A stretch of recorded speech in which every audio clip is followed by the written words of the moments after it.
किसी पिला जानी थे कि न जानी थे तुमने जिम जाऊच वर्कआउट टाइम केते जानछ तुमने नॉर्मल वेट लॉस करने आउचंदी कि नॉर्मल हल्का फुल्का वर्कआउट से वर्कआउट 45 मिनिट ही थाए आए 99% पिला वर्कआउट टाइम रोची घंटा 2 घंटा एमटा रोच तो तुम घंटा भितर तुम cardio strength workout maximum two maximum 1.5 घंटा भितर सरी पर वर्कआउट 30 सेकंड रेस्ट रहा दरकार ना कि अध घंटा पिला माने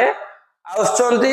वर्कआउट जी कर मझी जो गैपटा 30 सेकंड गैपटा मोबाइल रे कथा होउछन गर्लफ्रेंड मान सहित अदरवाइज न चैटिंग करछन मोबाइल रे वीडियो देखछन ये तीनटा आंक जहा बेले करछन बाकी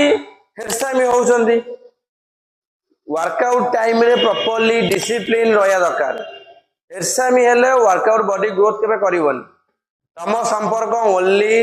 डंबल प्लेट बार मशीन ऊपर रहा दरकार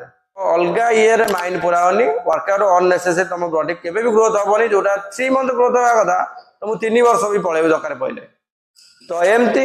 नुआ नुआ इनफॉरमेशन जानिया चाहूँ आम चैनल को सब्सक्राइब कर दियो बाय बाय नुआ वीडियो देखा।